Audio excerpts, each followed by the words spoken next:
Bab 681. Di bawah banyak tatapan rumit, Huan berjalan ke pintu kuil. Tiba-tiba dia teringat sesuatu dan berhenti. Dia berbalik dan berkata kepada Sue Hui, "Karena aku sudah kembali, tidak pantas bagimu untuk tinggal di kuil lagi. Kemasi barang-barangmu dan pindahkan." Kuku Sue Hui menancap di telapak tangannya. Sakit sekali. Meski begitu, tidak ada tanda-tanda ketidakpuasan di wajahnya. "Saya mengerti." Setelah keluarga Huan pergi, suasana yang awalnya tenang langsung menjadi riuh lagi. Para binatang buas mengelilingi Qian Ye dan Sue Hui, berharap mereka dapat memikirkan cara untuk mencegah Lin Huan menjadi pendeta tinggi. Sue Hui sedang dalam suasana hati yang buruk. Dia tidak berminat untuk memenuhi semua permintaan orang. Dia memberi Ah Gui beberapa instruksi dan kembali ke atas sendirian. Ah Gui tidak punya pilihan lain selain tetap di tempatnya dan bersiap menenangkan semua orang. Tidak mudah untuk membujuk semua orang kembali, dan Ah Gui kelelahan. Ia melangkah ke lantai 2 dengan langkah berat. Musik yang biasanya menyenangkan kini terasa lebih berat. Sue Hui sedang duduk di kamar tidur, merapikan bunga-bunga di dalam vas. Ia tampak anggun dan tenang seolah-olah apa yang baru saja terjadi tidak memengaruhinya sama sekali. Namun, saat Ah Gui berjalan mendekat, ia menyadari bahwa bunga-bunga itu telah dipangkas hingga berantakan. Ada banyak kelopak yang patah di tanah. Ah Gui tampak khawatir. "Kakak Sue Hui." Sue Hui perlahan menyeka jarinya hingga bersih. "Aku baik-baik saja. Aku tahu kamu merasa tidak enak, tetapi dengan status Huan, posisi pendeta tinggi pasti akan menjadi miliknya." "Aku tahu." Sue Hui melempar sapu tangan katun itu ke tanah dengan santai. Wajahnya tersembunyi di balik bayangan, dan langit menjadi gelap. Suang Yun adalah pasangannya. Dia juga memiliki benih kayu ilahi di dalam dirinya. Bahkan kayu ilahi pun menyukainya. "Aku tidak bisa bersaing dengannya." Mendengar itu, dia menginjak sapu tangan itu dan merusaknya seperti yang dilakukannya pada kelopak bunga. "Tetapi saya tidak bisa menerimanya." Ah Gui menghela napas. "Tidak seorang pun dari kita dapat menerimanya, tetapi pada titik ini, kita tidak punya pilihan lain." "Kau benar, kita hanya bisa menerimanya, tapi kita tidak bisa membiarkan mereka melakukan apapun yang mereka inginkan." "Maksudmu?" Sue Hui melambaikan tangannya padanya. Saat dia mencondongkan tubuhnya, dia merendahkan suaranya dan menjelaskan. Setelah mendengarkannya, Ah Gui menyatakan ketidaksetujuannya. "Itu tidak pantas, kan? Lagi pula, dia adalah pasangan Raja Binatang Buas. Jika kamu takut, kamu bisa memilih untuk tidak melakukannya." Sue Hui tampak acuh tak acuh. "Pokoknya, aku hanya mengatakan. Jika kamu benar-benar tidak mau, aku tidak bisa memaksamu untuk melakukannya." Ah Gui ragu-ragu. "Aku perlu memikirkannya lagi. Sebaiknya kau membuat keputusan sebelum Suang Yun dan yang lainnya kembali." Setelah Huan meninggalkan kuil, dia tidak langsung pulang. Sebaliknya, dia bersiap untuk berjalan-jalan di pasar di sebelah barat kota. Dia berkata kepada Suang Yin, "Pergilah ke perkemahan dan lakukan urusanmu sendiri. Si hitam kecil akan menemaniku." Suang Yin menatap Yun Hui. "Aku serahkan ibu padamu." Yun Hui mengangguk sedikit, menunjukkan bahwa dia mengerti. Setelah Suang Yin pergi, Huan dan Yun Hui berjalan ke arah barat kota. Egi mengepakkan sayapnya dan terbang mengelilingi mereka. Suasana penuh tekanan di kuil tadi hampir mencekiknya. "Intip rekomendasi terbaru kami di sini umpan penemuan." Sambil terbang, Egi berkata, "Aku tidak suka orang-orang itu." Meskipun dia tidak menyebutkan nama mereka, Huan tahu bahwa dia berbicara tentang orang-orang di kuil. Huan berkata perlahan, "Aku juga tidak menyukainya." Saat mereka mendekati pasar, Yun Hui tiba-tiba berbisik, "Seseorang mengikuti kita." Huan berhenti sejenak. Ia ingin menoleh ke belakang, tetapi ia takut membuat musuh waspada. Ia hanya bisa menahan rasa ingin tahunya dan mendekati Yun Hui. Ia bertanya dengan lembut, "Siapa itu?" Saat perempuan kecil itu menundukkan badan, harum samar-samar tumbuhan memasuki hidung Yun Hui, membuatnya tanpa sadar menundukkan kepala dan mendekat padanya. Itu adalah binatang dari klan kayu ilahi. Pria itu mengikuti mereka dengan saksama. Ditambah lagi keakrabannya dengan tempat ini, orang biasa tidak akan dapat menemukannya. Tapi Yun Hui bukan orang biasa. Sebagai seekor naga yang kuat, dia dengan mudah merasakan bahwa seseorang sedang mengikuti mereka.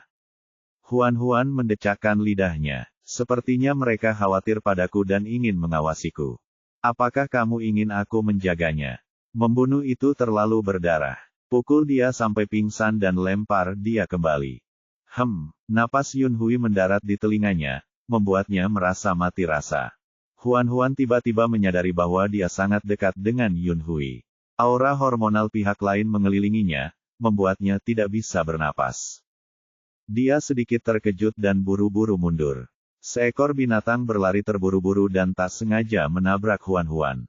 Huan terhuyung dan jatuh ke depan. Untungnya, Yun Hui cukup cepat untuk meraih pergelangan tangannya dan menariknya ke dalam pelukannya. Huan menempelkan pipinya ke dadanya dan mendengar detak jantungnya. Degup, degup, degup. Itu sangat kuat. Yun Hui menatapnya. Ada apa? Kenapa wajahmu begitu merah? Aku baik-baik saja. Huan segera mendorongnya menjauh dan menghindari tatapannya. Egi dan aku akan menunggumu di sini. Pergilah dan tangani orang yang mengikuti kita. Yun Hui menatapnya dalam-dalam. Huan berpura-pura tidak menyadari panas di matanya dan menundukkan kepalanya untuk segera berjalan ke toko di pinggir jalan bersama Egi. Ketika dia menoleh ke belakang, dia melihat Yun Hui masih menatapnya. Dia tampak ingin mengatakan sesuatu tetapi ragu-ragu. Dia cepat-cepat berkata, silakan. Yun Hui menatapnya dengan ekspresi rumit, lalu berjalan pergi tanpa suara. Pemilik toko langsung menyambutnya dan menyapanya dengan senyuman. Toko kami menjual berbagai macam perlengkapan maid. Anda dapat melihat-lihat sesuka hati. Anda dapat bertanya apapun yang tidak Anda mengerti. Baru saat itulah Huan menyadari bahwa dalam kepanikannya, dia telah masuk ke sebuah toko yang khusus menjual berbagai perlengkapan maid. Seluruh toko menjual segala macam alat peraga erotis yang aneh.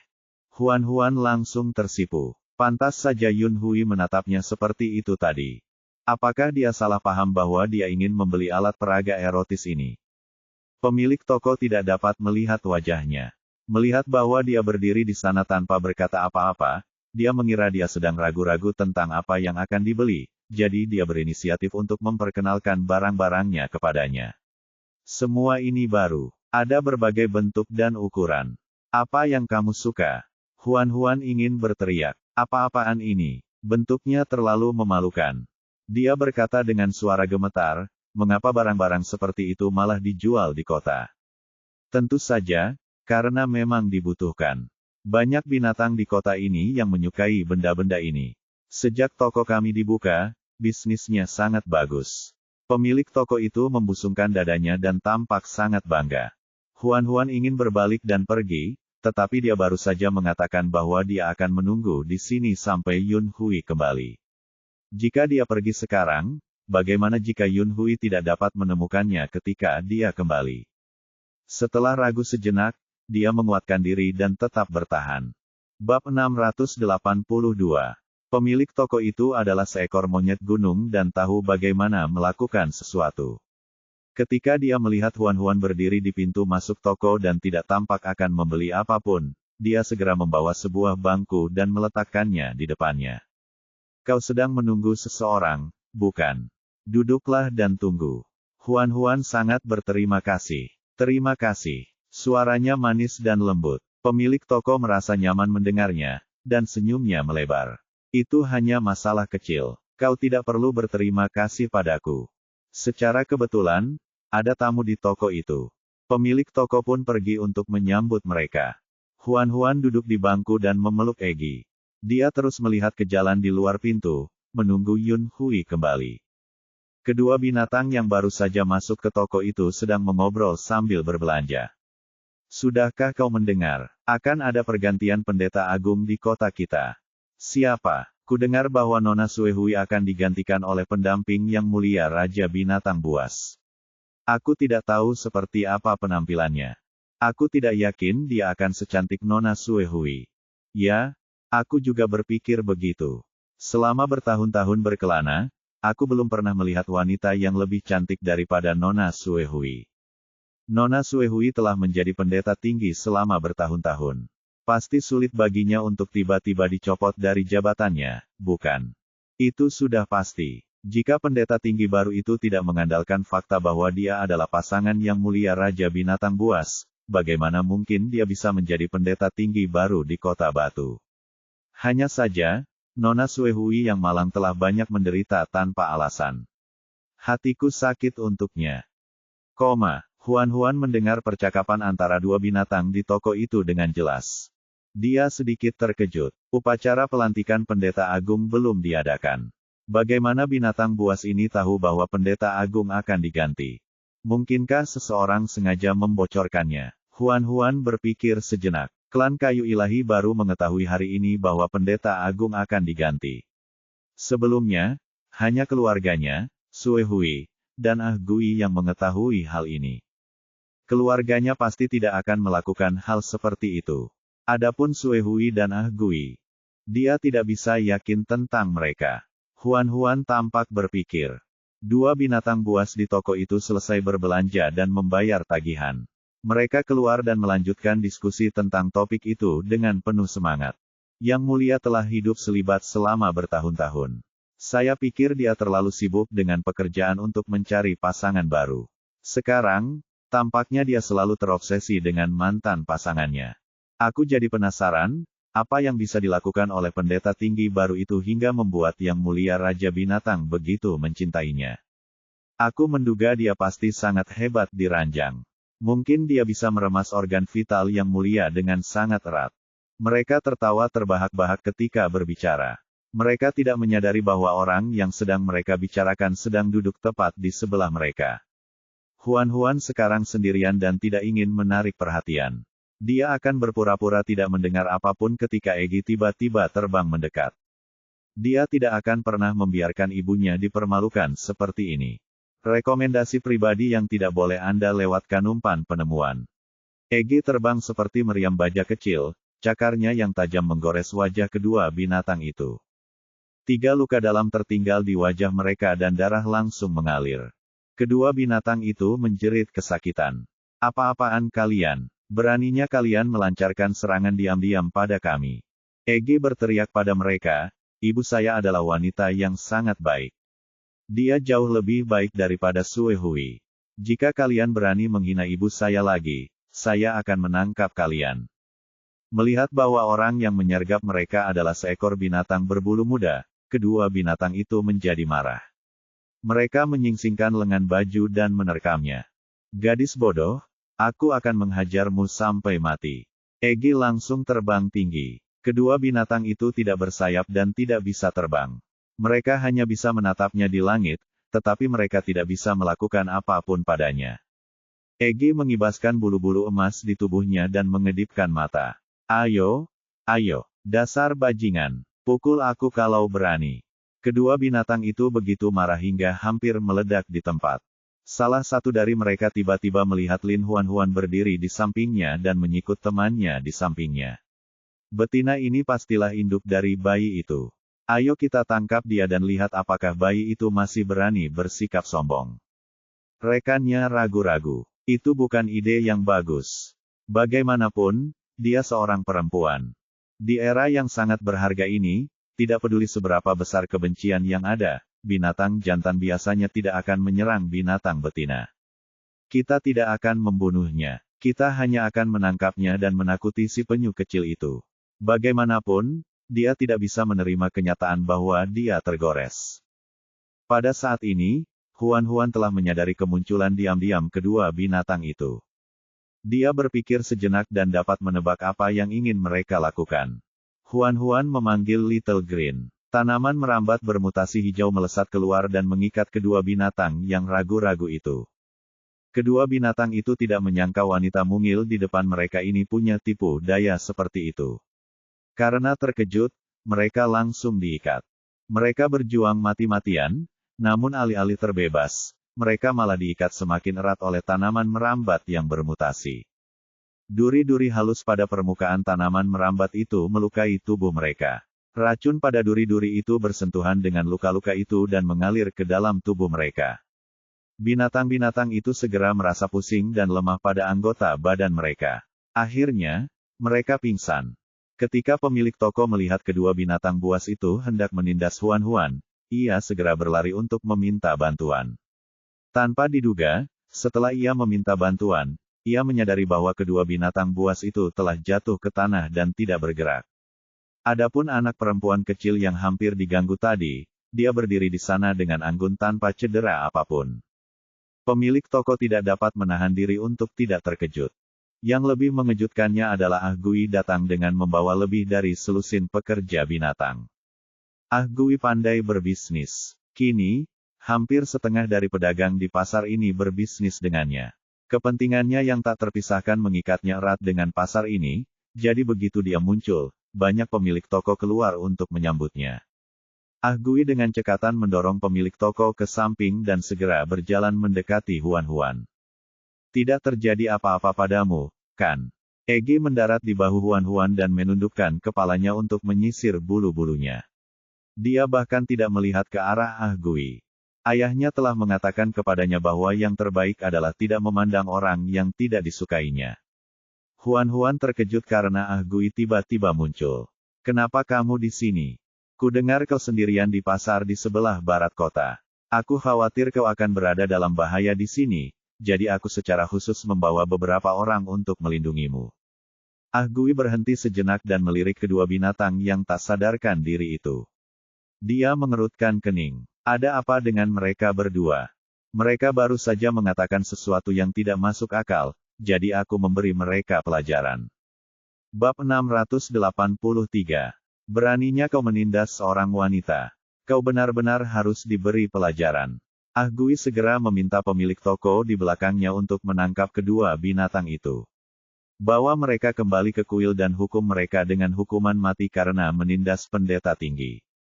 Ketika para pemilik toko yang ikut bergembira mendengar hal ini, mereka langsung tampak terkejut. Mereka menatap Lin Huan-Huan serempak, tatapan penasaran mereka seakan menembus tabir sutra salju. Inilah pendeta tinggi baru yang menggantikan Nyonya Sue Hui. Dia tampak pendek dan kecil. Mereka bertanya-tanya seperti apa wajahnya. Huan-Huan tampaknya tidak menyadari tatapan orang-orang di sekelilingnya dan berkata dengan tenang, serahkan saja pada Jiu Yuan. Jiu Yuan adalah komandan pengawal yang bertugas mengelola kota batu. Segala hal yang melibatkan pertengkaran dan perkelahian di kota diserahkan kepadanya untuk ditangani. Ah Gui tidak setuju. Karena mereka berani menindasmu, mereka harus dihukum berat. Mereka tidak bisa ditoleransi. Huan-Huan tertawa samar. Bicara soal intimidasi, menurutku mereka tidak sekejam klan kayu ilahi. Apa maksudmu? Anda dan saya tahu betul siapa yang menyebarkan berita bahwa imam besar akan diganti. Ah Gui mengerutkan kening. Aku tidak ada hubungannya dengan ini. Kau salah paham. Saya harap ini hanya kesalahpahaman. Huan-Huan tidak berniat mendengarkan penjelasan Ah Gui. Dia menyentuh bahu Egi. Tempat ini tidak lagi cocok untuk menunggu. Dia menoleh ke pemilik toko di belakangnya dan berkata, jika ada binatang jantan tinggi berjubah hitam datang mencariku nanti, tolong beritahu dia bahwa aku sudah pulang. Suruh dia langsung pulang. Pemilik toko memiliki kesan yang baik tentang wanita yang bertutur kata lembut itu. Sekarang setelah dia tahu bahwa wanita itu adalah pendeta tinggi yang baru, dia semakin kagum.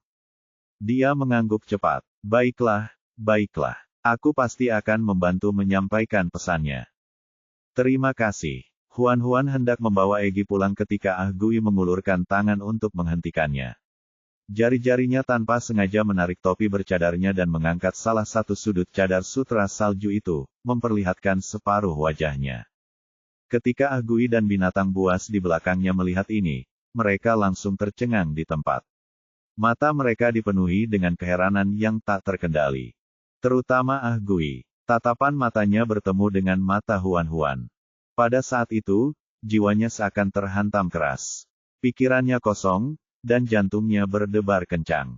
Dia bahkan tidak bisa berhenti memikirkannya. Jika dia bisa menatap wajahnya selamanya, dia bahkan akan rela bersujud di tanah dan menjadi pelayannya yang paling setia. Kerudung sutra salju telah jatuh kembali ke tempatnya, dan wajah Huan-Huan tersembunyi lagi. Tanpa melihat Ah Gui, dia berbalik dan pergi bersama Egi. Ketika Ah Gui melihat bahwa dia hendak pergi, dia melangkah mengejarnya tanpa kendali dan meraih pergelangan tangannya. Tunggu. Huan tidak punya pilihan selain berhenti dan menoleh ke arahnya. Dia mengerutkan kening dengan tidak senang. Lepaskan aku. Ah Gui merasakan pergelangan tangan yang lembut dan halus di telapak tangannya. Dia memiliki keinginan yang kuat untuk meremukkannya dan menggosoknya ke tubuhnya. Butuh usaha keras baginya untuk menahan dorongan itu. Ah Gui dengan enggan melepaskan jarinya. Ada yang ingin kubicarakan denganmu. Apa itu? Bisakah kita mencari tempat untuk berbicara secara pribadi? Huan menolak tanpa ragu. Katakan saja apa yang ingin kau katakan sekarang. Jika kau tidak mau mengatakannya, jangan repot-repot membicarakannya lagi. Ah Gui tidak berdaya. Masalah ini khusus. Tidak nyaman membicarakannya di sini. Lebih kuat bersama Tanda hubung journal.eu. Lupakan saja. Huan berlalu pergi. Jangan pergi dulu. Aku akan memberitahumu. Ah Gui menghentikannya lagi. Keduanya berdiri saling berhadapan, hanya berjarak 1 meter. Huan sangat menyadari ada yang salah dengan tatapan mata lawan bicaranya. Dia tidak tampak seperti sedang berhadapan dengan seorang kenalan. Sebaliknya, dia tampak seperti sedang menatap sepotong daging segar yang lesat. Huan secara naluriah merasa ada sesuatu yang salah. Dia tanpa sadar menyentuh gelang kristal hijau di pergelangan tangannya dan berkata dengan hati-hati, "Apa yang ingin kamu katakan?" Dia menatapnya tajam untuk waktu yang lama. Suasananya menjadi asing.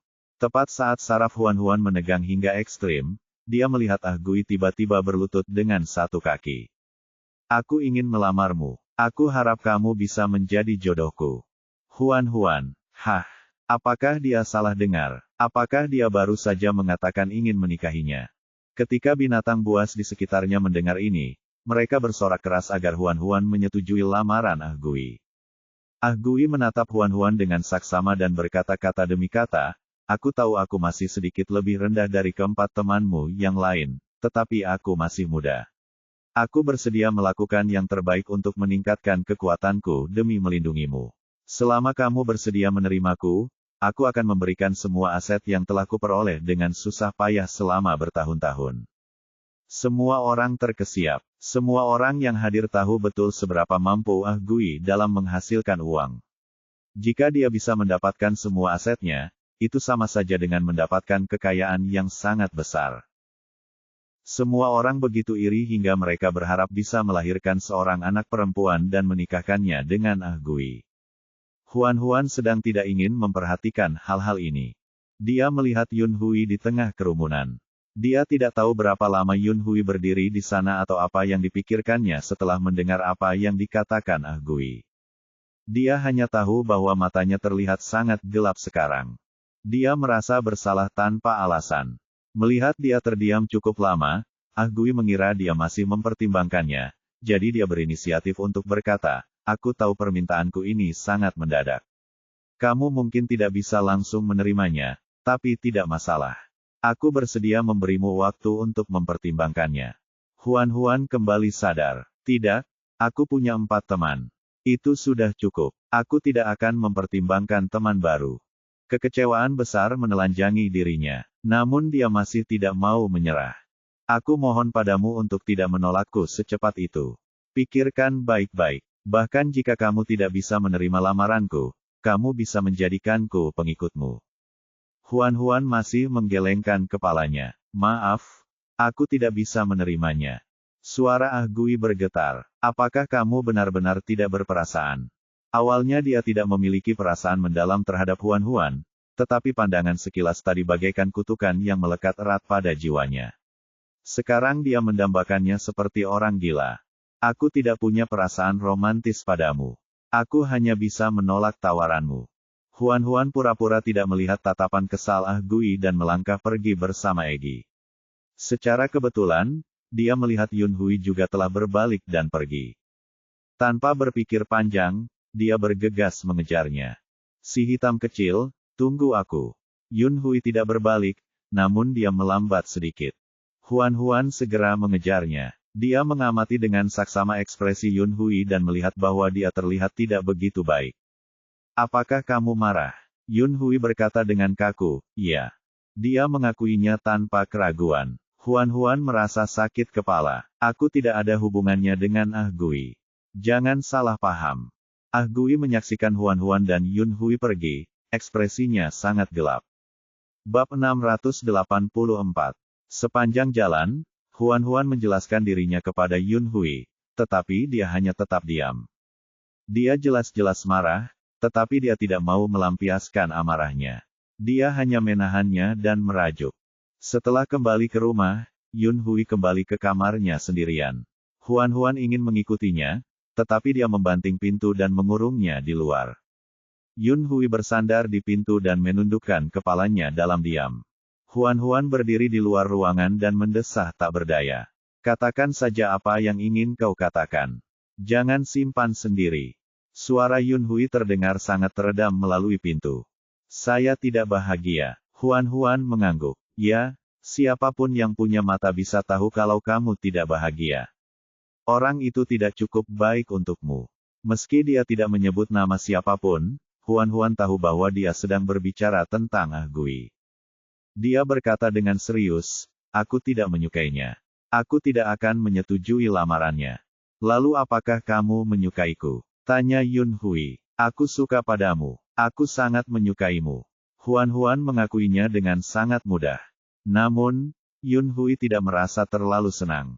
Dia tahu rasa sayang yang dibicarakannya berbeda dengan rasa sayang yang diinginkannya. Dia bertanya dengan suara teredam, jika aku berlutut di tanah dan memintamu menikah denganku sekarang, apakah kamu akan setuju? Huan bingung. Kalau saja Yun Hui melamarnya sekarang, dia pasti tidak akan setuju. Namun, rasionalitasnya mengatakan bahwa jika dia mengatakan yang sebenarnya sekarang, Yun Hui pasti akan sangat marah hingga dia bahkan tidak akan makan malam. Huan memikirkannya dengan saksama untuk waktu yang lama sebelum berkata dengan hati-hati, kamu masih muda. Belum saatnya bagimu untuk mencari jodoh. Kamu tidak perlu memikirkan omong kosong seperti itu. Saya sudah dewasa. Apakah itu dianggap dewasa? Kau dipaksa untuk tumbuh lebih awal karena kau menerima warisan ras naga. Itu seperti memelihara babi dan menggunakan metode khusus untuk mempercepat kedewasaan mereka. Namun, pada kenyataannya, kau masih anak berusia 3 tahun. Tidak peduli seberapa liarnya aku tidak bisa melakukan apapun pada anak berusia 3 tahun.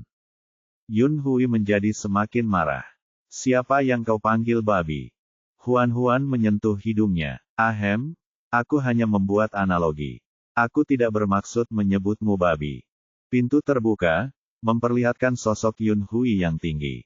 Ia menatap wanita mungil yang berdiri di depannya dan berkata dengan serius dan tegas, aku sudah dewasa. Aku punya hak untuk mencari jodoh. Aku ingin melamarmu secara terbuka seperti pria itu.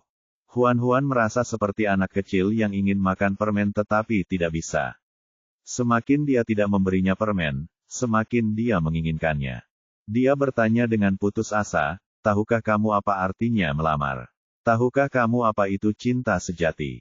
Yun Hui berhenti berbicara. Aku tidak meragukan bahwa kau menyukaiku, tetapi menjadi teman bukanlah sesuatu yang dapat dipertahankan hanya dengan menyukaiku. Itu membutuhkan banyak cinta dan kesabaran. Kau masih muda dan hanya memiliki sedikit pengalaman. Di matamu, aku mungkin lebih seperti orang tua atau teman bermain. Aku dapat mengerti bahwa kau mempercayaiku, mengandalkanku, dan ingin bersamaku selamanya, tetapi ini bukanlah cinta. Kau juga tidak mencintaiku. Kita tidak bisa menjadi teman. Dengan itu, Huan berbalik. Ketika dia sampai di tangga, dia mendengar suara Yun Hui di belakangnya. Demi menemukanmu, aku mengikuti Sueling dan yang lainnya dari benua binatang ke benua fajar. Demi melindungimu, aku rela meminum obat yang membuatku menjadi boneka orang lain. Demi mengikutimu, aku merelakan kesempatan untuk hidup bersama kaumku sendiri dan kembali ke benua binatang bersamamu. Kalau ini tidak bisa disebut cinta, katakan padaku, apa itu cinta? Rekomendasi pribadi yang tidak boleh Anda lewatkan. Umpan penemuan. Huan berhenti. Dia berbalik dan melihat Yun Hui telah kembali ke kamar tidur. Pintunya tertutup lagi. Kali ini dia benar-benar marah. Ketika Suang Yin kembali ke rumah hari ini, dia menyadari bahwa suasana di rumah menjadi aneh lagi. Ia mengira ibunya dan Egi bertengkar lagi, tetapi ia melihat Egi masih berlarian di sekitar ibunya. Ia tidak menunjukkan tanda-tanda akan mengamuk. Suang Yin sedikit terkejut. Huan membawa makanan ke meja. Cuci tanganmu dan makanlah. Suang Yin mencuci tangannya dan duduk di meja makan. Ketika dia melihat ibunya dan Egi sudah siap makan, dia tidak dapat menahan diri untuk bertanya, bukankah kita akan menunggu Paman Yun Hui? Dia sangat sadar bahwa ibunya terdiam sejenak saat mendengar kata-kata Yun Hui. Huan berusaha bersikap wajar. Dia sedang dalam suasana hati yang buruk hari ini dan tidak mau turun untuk makan bersama kita. Aku sudah menyimpan beberapa makanan untuknya dan menaruhnya di dapur.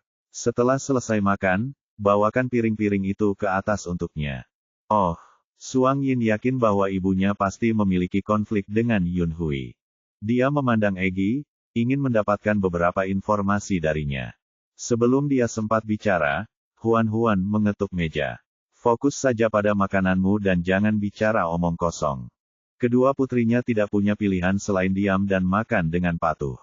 Setelah makan malam, Huan pergi ke dapur untuk mencuci piring. Suang Yin membawa makanan ke atas dan mengetuk pintu. Paman Yun Hui. Tidak seorang pun merespon. Apakah dia tertidur dan tidak mendengarnya? Suang Yin merasa bingung. Dia mencoba mengetuk pintu 2 kali sebelum membukanya, tetapi ruangan itu kosong. Yun Hui tidak ada di ruangan itu. Kemana dia pergi? Suang Yin sangat terkejut. Dia masuk ke dalam rumah dan mencari, tetapi dia tidak dapat menemukan petunjuk apapun. Kemudian, dia segera turun ke bawah dan berlari ke dapur. Dia berkata kepada Huan, Bu, Paman Yun Hui hilang. Huan menghentikan apa yang sedang dilakukannya. Hah, aku tidak dapat menemukannya di kamar. Aku bertanya-tanya kemana dia pergi. Huan segera menyekat tangannya dan pergi ke atas untuk mencari ke seluruh ruangan. Dia masih tidak dapat menemukan Yun Hui. Aneh sekali, Yun Hui masih di rumah pada sore hari. Dia hanya pergi ke dapur untuk memasak. Mengapa dia tidak terlihat sekarang? Tepat saat dia kebingungan, Egi berbicara. Saat ibu sedang memasak di sore hari, saya melihat Nakle Yun Hui keluar. Huan segera bertanya, begitukah? Mengapa kamu tidak mengingatkanku saat itu? Egi merasa sedikit dirugikan. Nakle Yun Hui menyuruhku untuk tidak memberitahumu. Lalu, tahukah kamu kemana dia pergi? Egi menggeleng. Aku tidak tahu. Melihat ekspresi ibunya yang gelisah, Suang Yin segera menghiburnya. Paman Yun Hui sudah dewasa, dan dia kuat. Dia mungkin hanya keluar untuk bersantai. Dia akan baik-baik saja. Jangan terlalu khawatir. Biasanya, Huan tidak akan khawatir tentang Yun Hui yang berada dalam bahaya saat dia keluar. Namun hari ini berbeda. Dia teringat perkataan Yun Hui sebelumnya. Dia pasti sedang dalam suasana hati yang buruk. Dia tidak pandai mengekspresikan dirinya dan hanya menyimpan pikirannya untuk dirinya sendiri. Akan buruk kalau dia tidak memikirkannya matang-matang dan melakukan sesuatu yang gegabah. Huan gelisah. Kita harus membawanya kembali. Bab 685. Suang Yin menemani Huan mencarinya. Egi tidak mau ditinggal sendirian dan mengepakkan sayapnya untuk mengikutinya. Ibu dan anak perempuannya mencari di seluruh lantai, tetapi mereka tetap tidak menemukan Yun Hui. Pada akhirnya, mereka tidak punya pilihan lain selain mencari Jiu Yuan dan menyuruhnya memanggil penjaga yang bertugas berpatroli untuk menanyakan apakah mereka melihat Yun Hui. Salah seorang prajurit yang berpatroli berkata, saat matahari hampir terbenam, saya melihatnya berdiri bersama Ah Gui dan berbicara. Mereka agak jauh, jadi saya tidak mendengar apa yang mereka bicarakan. Huan segera bertanya, di mana Ah Gui sekarang? Dia seharusnya berada di rumah Nona Sue Hui sekarang. Huan segera turun gunung dan berjalan cepat menuju kuil. Tanpa diduga, hujan turun dengan deras di tengah jalan. Tetesan air hujan jatuh dengan deras dan membasahi Huan dalam sekejap mata. Suang Yin segera menarik Huan untuk mencari perlindungan di bawah atap di pinggir jalan. Seperti ayahnya, Egi membenci air. Dia berbaring di bahu Huan-Huan dan menundukkan kepalanya untuk menyisir bulu-bulunya yang basah. Dia bergumam, cuaca ini sangat menyebalkan. Hujan turun begitu tiba-tiba. Bahkan tidak bersuara. Suang Yin tidak tahu apakah harus tertawa atau menangis. Apakah surga harus memberitahu Anda sebelum hujan turun? Egi mendengus. Bahkan jika mereka tidak melaporkannya, mereka harus memperingatkan kita. Begitu dia selesai berbicara, dia mendengar suara gemuruh yang keras. Petir menyambar di langit malam, dan sambaran petir yang agresif jatuh dari langit. Egi yang ketakutan melompat dan meringkuk dalam pelukan ibunya. Huan-Huan menenangkan putrinya yang ketakutan dan menatap langit. Apakah musim hujan akan segera tiba? Kalau dihitung-hitung, memang sudah hampir musim hujan. Suang Yin tampak khawatir. Aku penasaran apakah semuanya berjalan lancar untuk ayahku. Saat itu sedang hujan lebat. Baidi dan yang lainnya akan mengalami masalah di jalan. Semoga saja mereka bisa pulang dengan selamat. Dapatkan lebih banyak pengalaman penjelajahan Anda dengan konten custom kami umpan penemuan. Hujan semakin deras. Sepertinya tidak akan berhenti dalam waktu dekat. Huan-Huan mengeluarkan jas hujan dari tempatnya. Dia dan Suang Yin mengenakan masing-masing satu jas hujan dan berlari cepat menuju kuil di tengah hujan lebat. Untungnya kuil itu tidak jauh. Mereka segera berlari ke kuil dan melepas jas hujan mereka yang basah. Seorang hamba dewa melihat mereka dan segera maju ke depan. Nona Huan-Huan, yang mulia, mengapa Anda ada di sini? Huan-Huan berkata perlahan, kami di sini untuk mencari Ah Gui. Dia ada di atas. Huan-Huan dan Suang Yin menyerahkan jas hujan kepada pelayan dewa untuk digantung. Keduanya melangkah di tangga yang terbuat dari batu giok suara dan dengan cepat berlari ke lantai 2. Guntur bergemuruh di luar kuil, dan alunan langkah-langkah batu giok di kuil terdengar lembut. Kedua suara itu bercampur menjadi satu, membentuk kontras yang tajam. Ah Gui sedang berbicara dengan Sue Hui. Dia tidak menyangka Huan-Huan dan Suang Yin akan tiba-tiba muncul. Kedua belah pihak bertemu secara kebetulan. Ah Gui terkejut. Kenapa kamu di sini? Huan-Huan segera menjelaskan maksudnya. Kami di sini untukmu. Mengapa kau mencariku? Ah Gui terdiam sejenak. Matanya penuh dengan rasa ingin tahu. Apakah kau bersedia berubah pikiran dan mempertimbangkan untuk menerimaku? Maafkan aku. Aku tidak ingin menjalin hubungan apapun denganmu selain persahabatan biasa. Tatapan Ah Gui meredup, tapi matanya masih tertuju padanya. Kau tidak berperasaan. Huan-Huan tidak berniat membuang-buang waktu untuknya. Dia segera berkata, kami datang untuk menanyakan apakah kamu sudah bertemu Yun Hui. Maksudmu binatang jantan yang biasanya mengikuti kamu kemana-mana, kan? Huan-Huan mengangguk dan berkata ya. Dia datang menemuiku sore ini. Huan-Huan segera bertanya, mengapa? Sudut mulut Ah Gui berkedut saat dia mencibir. Dia datang untuk memperingatkanku agar tidak memikirkanmu lagi. Dan, saya pikir dia membingungkan, jadi saya mengabaikannya. Lalu dia pergi. Lalu, tahukah kamu kemana dia pergi? Bagaimana aku tahu? Ah Gui merentangkan tangannya. Aku tidak mengenalnya sejak awal. Dia tiba-tiba datang ke rumahku untuk memperingatkanku. Aku sudah memberinya muka dengan tidak kehilangan kesabaran. Mengapa aku harus peduli kemana dia pergi? Dia masuk akal, tetapi Huan-Huan tetap menolak untuk melupakan masalah itu.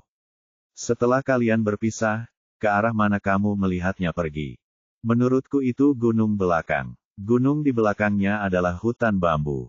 Ada banyak jenazah yang terkubur di sana. Tempat itu dianggap sebagai kuburan di Rock City. Biasanya, tempat itu suram bahkan di siang bolong. Sangat sedikit orang yang akan pergi ke sana kecuali mereka terpaksa. Huan-Huan sangat bingung. Mengapa Yun Hui pergi ke sana? Aku tidak tahu. Huan-Huan ingin pergi ke belakang gunung untuk melihat, tetapi di luar sedang hujan lebat. Masih ada jarak antara sini dan belakang gunung. Dia harus mengambil risiko besar jika ingin berjalan ke sana. Suang Yin membicarakannya dengannya. Kita tunggu saja sampai hujan berhenti. Huan-Huan mendesah. Itulah satu-satunya cara. Mereka ingin pulang, tetapi Ah Gui menghentikan mereka. Matanya terpaku pada Huan-Huan. Di luar sedang hujan lebat. Terlalu berbahaya bagimu untuk berjalan pulang seperti ini. Sebaiknya kau tinggal dan beristirahat sebentar. Tidak akan terlambat untuk pergi saat hujan. Huan menyentuh bulu-bulu basah di tubuh Egi. Gadis itu kini meringkuk dalam pelukannya. Dia tampak lelah, dan sepertinya dia sedang flu. Dia bertanya, bisakah saya minta air panas? Sue Hui segera memerintahkan seorang pelayan dewa untuk merebus air. Tak lama kemudian, hamba dewa datang membawa air panas. Huan merendam sapu tangan Katun dalam air panas dan dengan hati-hati menyeka tubuh Egi. Air panas menghangatkan Egi sedikit. Huan meminta seseorang membawakan Anglo. Ia duduk di samping Anglo itu sambil menggendong Egi. Api hangat mengelilingi mereka. Ia meringkuk dalam pelukan ibunya dan memejamkan mata untuk tidur. Suang Yin mendorong jendela dan melirik keluar. Hujan masih deras. Sepertinya tidak akan berhenti malam ini. Huan mengerutkan kening, tampak gelisah. Sue Hui masuk sambil membawa kuah kaldu yang baru dimasak. Aku sudah menyiapkan kamar tamu untukmu. Kamarnya tidak besar, tapi cukup untuk kalian bertiga. Terima kasih. Sama-sama. Ini tempatmu untuk memulai. Aku hanya tinggal di sini untuk sementara. Aku harus pindah dalam beberapa hari. Sue Hui mengatakannya dengan santai seolah-olah dia tidak peduli jika jabatannya sebagai pendeta tinggi telah direnggut. Namun, setelah periode interaksi ini, Huan tidak berani lengah. Dia tidak menjawab dan dengan lembut membelai putri bungsunya dalam pelukannya. Sue Hui menaruh kaldu di atas meja. Aku meminta seseorang untuk membuat ini. Makanlah sedikit sebelum kau kelaparan. Sambil berkata demikian, dia menyerahkan salah satu mangkuk kaldu kepada Suang Yin. Suang Yin mencobanya. Rasanya biasa saja, tetapi lebih baik daripada tidak sama sekali. Dia dengan cepat menghabiskan seluruh semangkuk sup. Sue Hui membawakan semangkuk kaldu lagi untuk Huan. Silakan minum juga. Huan menggelengkan kepalanya. Aku tidak punya selera makan. Sisihkan saja. Minumlah sedikit. Itu tidak baik untuk kesehatanmu. Huan masih tidak mau meminumnya. Tak berdaya, Sue Hui hanya bisa menaruh sup kembali ke atas meja. Bab 686. Sue Hui duduk di kursi di seberang Huan. Cahaya api membuat wajahnya tampak semakin cantik. Dia berbicara dengan lembut. Huan, aku tahu kau salah paham tentang klan kayu ilahi kami sekarang, tetapi terkadang, kau harus berpikir dari sudut pandang kami. Kami telah bekerja keras selama bertahun-tahun dan akhirnya berhasil membangun bisnis keluarga kecil. Sekarang, kau akan memberikannya kepada suku pohon. Wajar jika suku itu tidak senang. Hujan di luar sana terus-menerus, dan api di dalam rumah terasa hangat. Suasananya memang cocok untuk perbincangan panjang.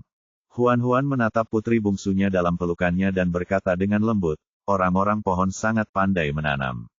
Aku sudah lama berpikir untuk mewariskan ladang sayur dan hutan buah kepada mereka. Sekalipun mereka pandai menanam, kita tidak boleh dilupakan. Huan bertanya dengan santai, lalu apa yang kau inginkan dariku? Saya masih punya ide yang sama seperti sebelumnya. Orang-orang pohon itu bisa tinggal di Rock City, tetapi kita harus membuat mereka menandatangani kontrak perbudakan dan menjadikan mereka budak kita. Pada saat itu, kita bisa memerintahkan mereka untuk bekerja sesuka hati, dan kita tidak harus memberi mereka wilayah kita. Itu adalah hal terbaik dari kedua dunia. Kau benar juga. Huan menatapnya. Sayangnya, ini kota Rock. Tidak ada budak yang diizinkan di sini. Aturan sudah mati, tetapi manusia masih hidup. Tidak, aturan adalah aturan. Bahkan jika aku adalah pendeta tinggi, aku tidak bisa melanggar aturan. Sue Hui mengerutkan kening tidak setuju. Kamu terlalu keras kepala. Ini tidak baik. Jika kamu menghadapi situasi yang sama di masa depan, kamu pasti akan menyinggung lebih banyak orang. Lalu kenapa? Statusku saat ini membuatku tidak perlu takut pada siapapun.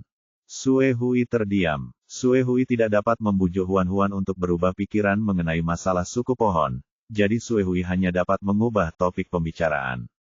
Jangan bicarakan tentang suku pohon untuk saat ini, tetapi aku harap kamu dapat mempertimbangkan lamaran pernikahan Gui dengan saksama. Huan tersenyum. Kenapa? Apa kau benar-benar ingin aku menjadi pasangan Gui? Ya, Sue Hui mengakui dengan tegas. Jika kau bisa menjadi pasangan Ah Gui, itu berarti kau memiliki hubungan yang tak terpisahkan dengan klan kayu ilahi kita. Jadi tidak masalah jika kita menyerahkan wilayah kita kepada suku pohon. Apakah Anda berencana melibatkan saya dalam pernikahan politik? Sue Hui tidak mengerti apa itu, tetapi dia bisa menebak apa artinya. Dia mengangguk dan berkata, ya, menerima Ah Gui dapat membuatmu memperoleh banyak kekayaan. Pada saat yang sama, klan kayu ilahi kita dapat menggunakan kesempatan ini untuk mendapatkan pijakan di kota batu. Ini adalah kesepakatan yang saling menguntungkan. Kedengarannya bagus. Sayangnya, aku sudah punya 4 teman. Aku tidak berencana menerima teman kelima. Sue Hui mencoba bertanya, apakah karena keempat binatang jantan di rumahmu tidak bahagia? Tidak, menurutku semuanya berjalan baik di rumah. Aku tidak ingin menambah jumlah orang. Sue Hui bingung. Meskipun Ah Gui tidak sekuat keempat sahabatmu, dia luar biasa dalam penampilan dan hebat dalam pekerjaannya. Kau tidak akan rugi sama sekali jika kau menerimanya. Kenapa tidak? Seperti yang baru saja kukatakan, aku tidak ingin menambah jumlah temanku. Itulah alasannya. Sue Hui tidak mengerti mengapa dia begitu keras kepala, tetapi karena dia begitu bertekad, Sue Hui hanya bisa menerima hal terbaik berikutnya.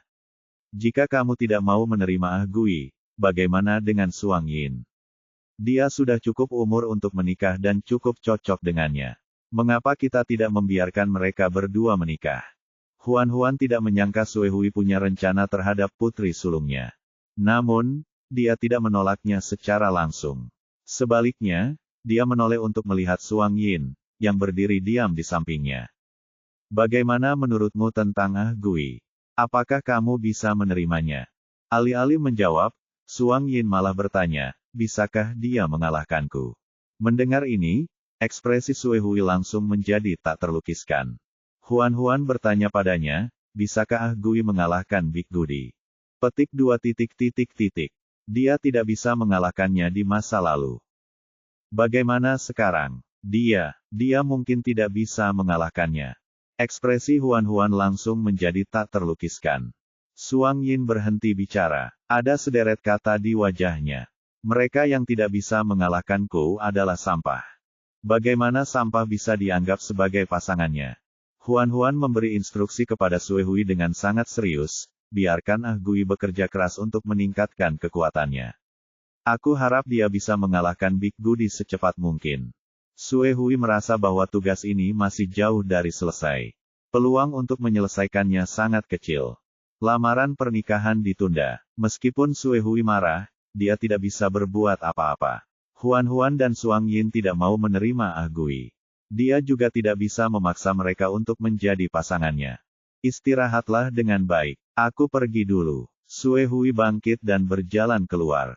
Saat suara langkah kaki itu perlahan menghilang, Huan mengeluarkan tikus pelacak itu dari tempatnya. Ia memutar roda gigi pada tikus itu dan menurunkannya perlahan ke tanah.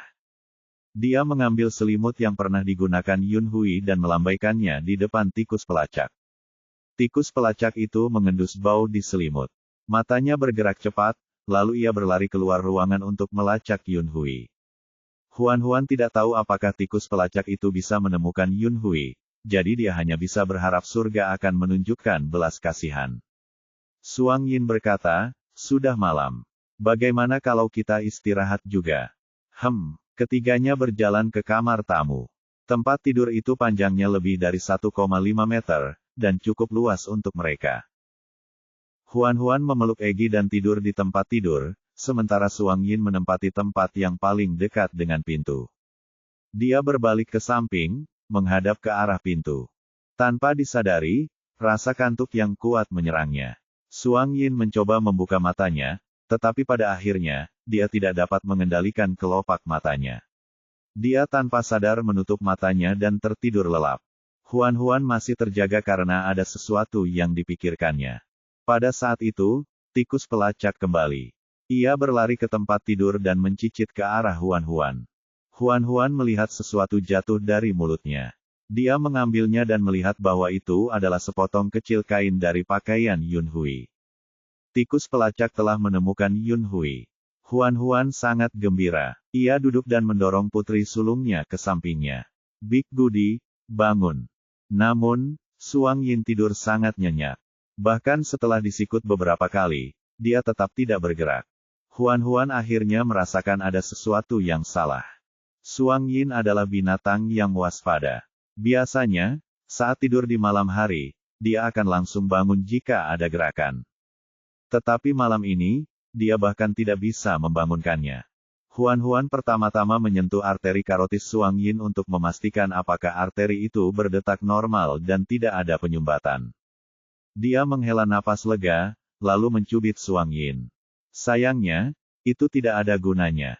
Huan merenung. Kemungkinan besar Suang Yin telah diberi obat bius. Mengingat apa yang dimakan Suang Yin malam ini, Huan segera teringat semangkuk kaldu yang dikirim Sue Hui. Mungkinkah Sue Hui telah memberi obat bius pada sup itu?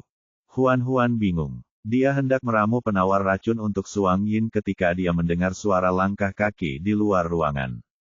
Seseorang ada di sini. Bab 687. Huan segera menutup matanya dan berpura-pura masih tertidur. Dia mendengar bunyi berderit saat pintu didorong terbuka. Seseorang masuk. Langkah kaki itu berhenti di samping tempat tidur. Tidak terjadi apa-apa untuk waktu yang lama. Huan mengangkat kelopak matanya sedikit dan melihat keluar melalui celah kecil. Dia segera melihat Ah Gui berdiri di tempat tidur, menatapnya dengan bodoh. Karena terkejut, dia menatap langsung ke arah Ah Gui. Huan mengumpat dalam hatinya. Dia telah ketahuan. Dia hendak menyerang ketika Ah Gui mencengkeram pergelangan tangannya dan menjepitnya ke tempat tidur. Pada saat yang sama, dia merobek gelang kristal hijau di pergelangan tangannya. Lebih dari 10 manik kristal hijau jatuh ke tanah dengan suara keras. Peci itu membuka kelopaknya dan menggigit kepala Ah Gui. Ah Gui sudah siap. Dia memiringkan kepalanya untuk menghindari serangan teratai itu dan mencengkeram leher Huan. Jika kau bergerak lagi, aku akan mematahkan lehernya. Teratai itu segera berhenti menyerang, tidak berani bergerak lagi. Huan mengeluarkan pisau tulang dari tempatnya dan menusukkannya ke arahnya. Namun, Ah Gui bahkan tidak menghindar. Dia membiarkan wanita itu menusukkan pisau tulang itu ke lengannya. Darah berceceran di wajah Huan. Dia melihat Ah Gui menatapnya dengan obsesi yang mendekati pemujaan. Bersikaplah baik, aku tidak ingin menyakitimu. Dengan itu, dia tiba-tiba memukul Huan hingga pingsan. Lihat rekomendasi kami yang disusun khusus untuk Anda umpan penemuan. Peci itu mencoba menyelinap ke arahnya, tetapi ia mencengkeram tangkainya, merobeknya menjadi 2, dan melemparkannya ke tanah. Dia menginjak kopiah itu. Jaga sikapmu dan jangan bergerak lagi. Sue Hui masuk. Dia mengerutkan kening melihat luka di lengan Ah Gui.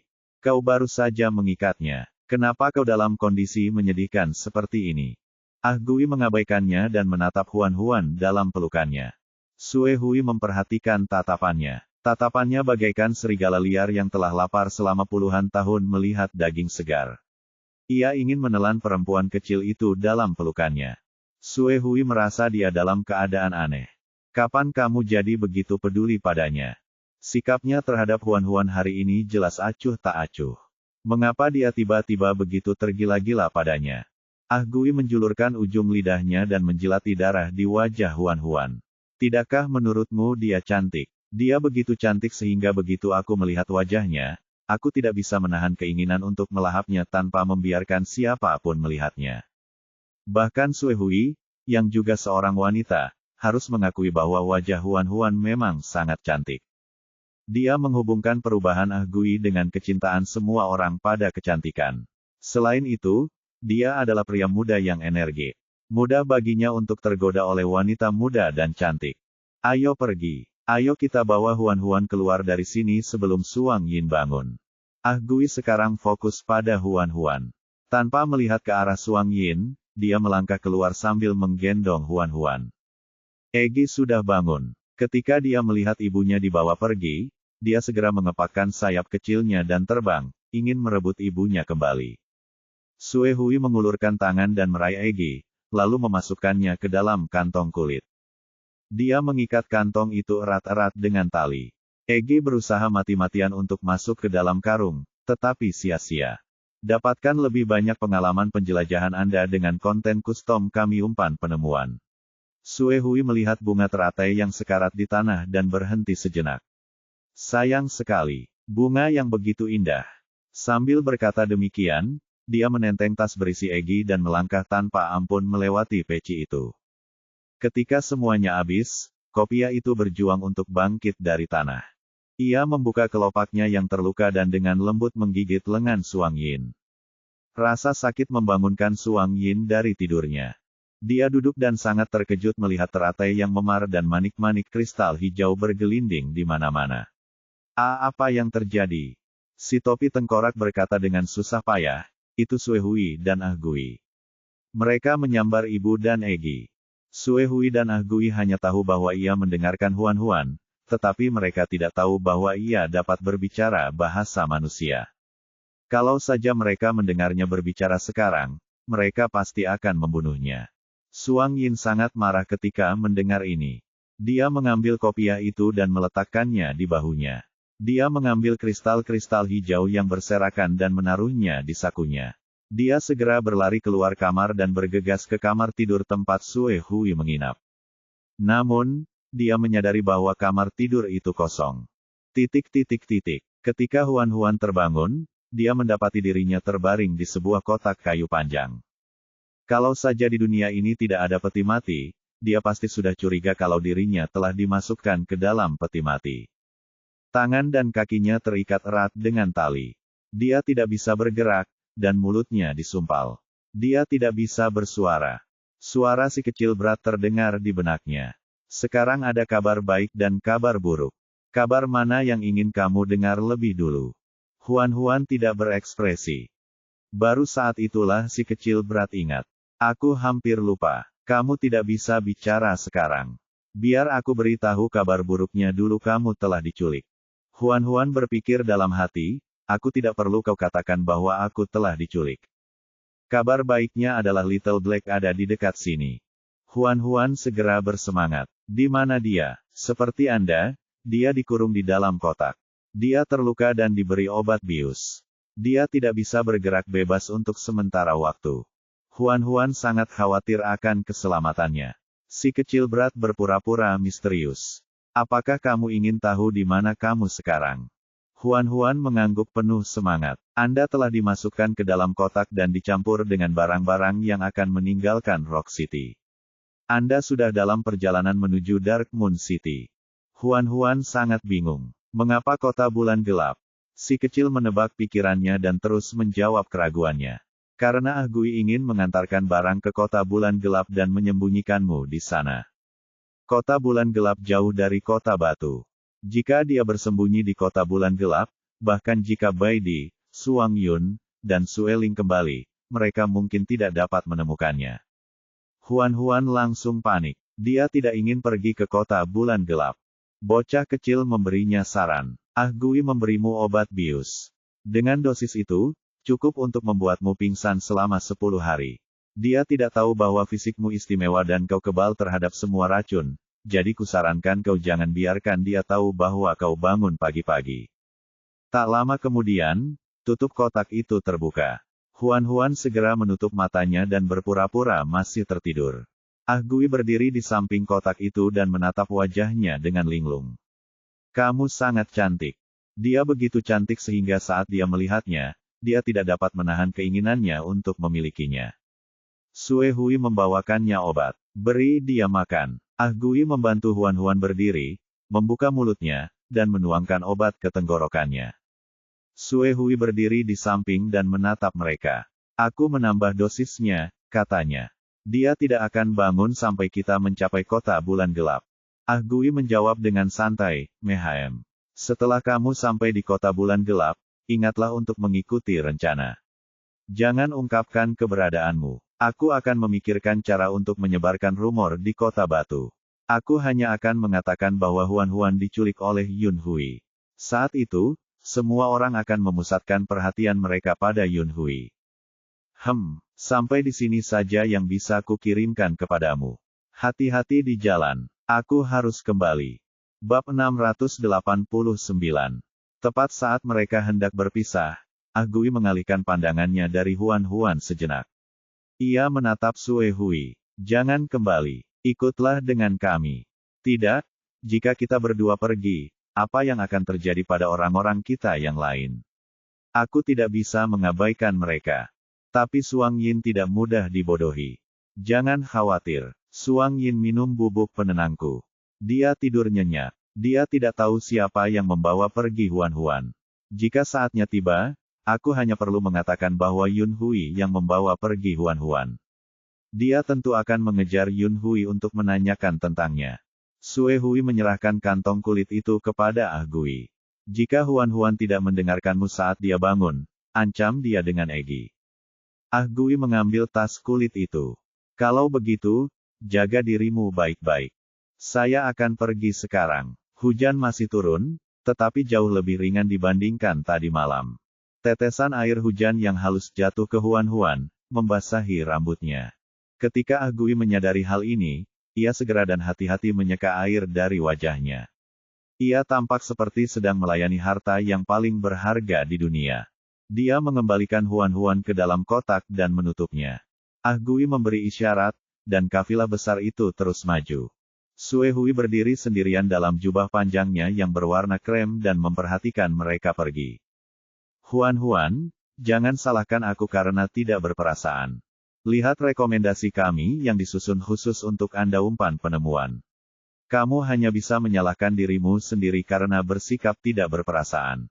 Sue Hui menarik tudung kepalanya ke atas, melebarkan sayapnya di belakangnya, dan terbang kembali ke dalam gerimis.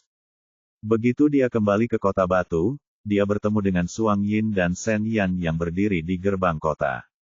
Jantung Sue Hui berdebar kencang. Dengan kekuatan obat penenang itu, Suang Yin seharusnya masih tidak sadarkan diri. Mengapa dia bisa bangun? Sue Hui punya firasat buruk. Dia ingin berpura-pura tidak melihat Suang Yin dan langsung terbang kembali ke kuil, tetapi dia dihentikan oleh penjaga bulu. Nona Sue Hui, sang putri mengundang Anda turun. Sue Hui mencoba mencari alasan. Aku ada urusan. Bisakah aku menemuinya nanti? Maaf, Anda tidak bisa. Tak berdaya, Sue Hui hanya bisa menundukkan badannya ke tanah dan menarik kembali sayap di punggungnya. Dia menatap Suang Yin dan Shen Yan. Mengapa kalian di sini? Suang Yin malah bertanya alih-alih menjawab, seharusnya aku yang bertanya itu padamu. Kenapa kamu tidak pulang pagi-pagi begini? Kenapa kamu keluar? Sue Hui dengan tenang memberikan alasan yang telah disiapkannya. Ah Gui memimpin tim untuk mengirimkan barang. Mereka berangkat sebelum fajar hari ini. Aku yang mengantar mereka. Para prajurit yang berpatroli di kota melihatnya. Mereka bisa bersaksi. Suang Yin sudah bertanya kepada para prajurit yang berpatroli. Apa yang mereka katakan pada dasarnya sama dengan apa yang dikatakan Sue Hui. Namun, Suang Yin tidak percaya bahwa segala sesuatunya sesederhana yang dikatakannya. Suang Yin menghampiri Sue Hui. Ibu saya hilang. Sue Hui tampak tercengang. Huan Huan menghilang. Bagaimana mungkin? Aku melihatnya dengan jelas tadi malam. Bagaimana dia tiba-tiba menghilang? Ekspresinya sangat natural dan tidak ada cacatnya. Suang Yin semakin mengagumi kemampuan akting dan rencana wanita ini. Seseorang melihatmu bekerja sama dengan Ah Gui untuk menculik ibuku. Sue Hui tertegun sejenak, lalu dia berkata dengan keras, omong kosong. Ah Gui dan aku tidak akan pernah melakukan hal seperti itu. Orang itu pasti sedang menjebak kita. Jangan percaya mereka. Aku akan menyelidiki apakah itu benar atau tidak. Sebelum kebenarannya diketahui, aku harus merepotkanmu sebentar. Apa yang ingin kamu lakukan? Suang Yin melirik prajurit binatang buas di belakangnya. Kirim dia ke penjara. Setelah menerima perintah, para prajurit binatang segera menyerbu ke depan dan meraih Sue Hui. Sue Hui tidak menyangka Suang Yin akan menyerang begitu saja. Ekspresinya langsung berubah. Apa yang kau lakukan? Kau ingin menangkapku tanpa bukti. Apa ada hukum di sini? Hukum di tempat ini ditetapkan oleh ibuku. Sekarang setelah ibuku tiada, hukum di tempat ini pun ikut lenyap. Di sampingnya, Shen Yan juga berkata, karena kamu memiliki hati nurani yang bersih, tidak masalah jika kamu tinggal di penjara selama beberapa hari. Bagaimanapun, kami dapat membebaskanmu setelah kami mengetahui kebenarannya. Apakah Sue Hui benar-benar tidak bersalah? Tentu saja tidak. Dialah yang merencanakan penculikan Huan Huan. Rencana awalnya adalah untuk menyalahkan Yun Hui. Dia tidak menyangka Suang Yin akan tiba-tiba menangkapnya. Rencananya telah sepenuhnya terganggu dan situasi saat ini sangat tidak menguntungkan baginya. Sue Hui menggertakkan giginya. Dia mungkin tidak bisa tinggal di sini lebih lama lagi. Dia mengangkat kakinya dan menendang prajurit binatang buas di depannya ke samping. Dia melebarkan sayapnya dan terbang ke langit, dengan cepat terbang keluar dari kota. Hampir pada saat yang sama dia terbang, Shen Yan juga terbang. Dia lebih cepat dari Sue Hui. Sebelum Sue Hui bisa terbang keluar dari gerbang kota, dia menghentikannya. Keduanya saling berhadapan di udara. Sue Hui menatap Shen Yan dengan waspada. Ini masalah antara aku dan Suang Yin. Kenapa kalian ikut campur? Aku tidak punya pilihan. Sebelum Sue Ling pergi, dia memintaku untuk menjaga Huan Huan. Sekarang Huan Huan sudah pergi, dia pasti akan membalas dendam padaku saat dia kembali. Aku tidak ingin dia mengejarku karena hutang, jadi tolong kembalikan Huan Huan secepatnya. Hilangnya Huan Huan tidak ada hubungannya denganku. Shen Yan bertanya, jika tidak, mengapa kamu mencoba melarikan diri? Saya tidak melakukan kesalahan apapun, tetapi saya akan ditangkap. Tentu saja, saya harus melarikan diri. Shen Yan tersenyum tipis. Jangan sok tahu di depanku. Aku tahu betul apa yang kau dan Ah Gui lakukan secara diam-diam. Bahkan jika bukan karena hilangnya Huan Huan, tidak akan ada hal baik yang terjadi pada kalian berdua saat Suang Yun dan Bai dikembali. Ekspresi Sue Hui berubah. Apa yang kamu bicarakan? Katanya dengan keras kepala. Aku tidak mengerti. Jangan bahas masalah lama. Aku akan bahas kejadian terbaru. Bisakah kau ceritakan asal barang yang dibawa Ah Gui keluar kota hari ini? Sue Hui berhenti berbicara, dan tatapannya sangat gelap. Kau sudah mendapatkan banyak, tapi kau masih belum puas. Kau ingin mendapatkan lebih banyak setelah mendapatkan sedikit. Kau bahkan tidak keberatan tanganmu berlumuran darah. Sejujurnya, aku merasa kau kotor sekarang. Jangan berpura-pura di hadapanku. Sue Hui menggertakkan giginya dan membalas. Kalian burung tidak perlu melakukan apapun selain mengikuti suku serigala batu untuk mendapatkan keuntungan. Itu hanya karena tetua kalian adalah pasangan Huan Huan. Klan kayu ilahi kami tidak seberuntung kalian. Jika kami ingin menjalani kehidupan yang baik, kami hanya bisa memperjuangkannya sendiri. Apa salahnya dengan itu? Semua orang menginginkan kehidupan yang baik. Tidak ada yang salah dengan itu, tetapi kesalahan Anda adalah melakukan apapun demi keuntungan. Anda bahkan tidak punya keuntungan. Intinya, Sue Hui mencibir. Masalah reproduksi suku bulumu telah teratasi. Sekarang, kau dapat berbicara kepada kami dengan jujur tentang apa yang disebut inti itu. Biarkan aku memberitahumu, satu-satunya inti kami adalah bertahan hidup. Hanya dengan hidup, garis keturunan mereka tidak akan terputus dan mereka dapat memiliki apapun yang mereka inginkan. Shen Yan mendesah. Kau terlalu terobsesi. Kau tidak punya harapan. Bab 690. Namun, Sue Hui sedikit lebih rendah daripada Shen Yan dalam hal bertarung sendirian. Mereka bertarung di udara. Akhirnya, Sue Hui pun takluk. Para prajurit binatang mengikatnya dan mengirimnya ke penjara. Dia tidak pernah menyangka bahwa dia akan diculik oleh tentara binatang hari ini begitu dia menculik Huan Huan. Apa yang kau lakukan akan terjadi lagi. Suang Yin meminta Shen Yan untuk membantu mengurus kota batu. Dia secara pribadi memimpin pasukan binatang buas keluar kota untuk mengejar karavan Ah Gui. Pada saat ini, Ah Gui telah menyeberangi Sungai Hitam bersama kafilahnya dan melaju menuju padang rumput. Hujan tak kunjung berhenti selama 2 hari terakhir. Kadang-kadang hujan deras, kadang-kadang gerimis. Jalanan itu penuh lumpur. Saat mereka menginjaknya, lumpur berhamburan tinggi. Semua orang di karavan itu kakinya berlumuran lumpur, dan tubuh serta wajah mereka basah kuyup. Mereka tampak sangat acak-acakan. Meski begitu, Ah Gui tidak punya niat untuk berhenti. Dia mendesak orang-orang di karavan, semangatlah dan percepat langkahmu. Kita harus mencapai kota bulan gelap sebelum akhir bulan depan. Huan masih terbaring di dalam kotak kayu. Dia mengambil pisau tulang dari tempatnya dan memotong tali di pergelangan tangannya. Dia merobek kain dari mulutnya dan berbicara kepada si kecil berat dengan lembut. Gelang kristal hijau dan Little Lotus tidak ada bersamaku. Busur silang kecil telah hancur. Aku hanya punya setengah botol darah naga yang tersisa. Menurutmu, apakah aku harus melawan mereka? Si kecil mengingatkannya, meskipun darah naga dapat membuatmu lebih kuat dalam waktu singkat, kamu akan menjadi anak-anak setelah efek darah naga itu hilang. Bagaimana jika kamu menemukan dirimu dalam bahaya lagi? Masih ada Little Black. Aku akan menyelamatkannya dan menyuruhnya menerbangkanku kembali nanti. Tapi si hitam kecil terluka. Asalkan aku memberinya seteguk darahku, dia akan langsung hidup kembali saat itu juga. Karena kamu sudah siap untuk berdarah, silakan saja. Dengan dukungan si kecil, Huan segera mengambil keputusan. Ia menggenggam toples di tangannya dan mengingatkan si kecil, jika aku dalam bahaya, ingatlah untuk menyelamatkanku. Baiklah, cepatlah dan berubah.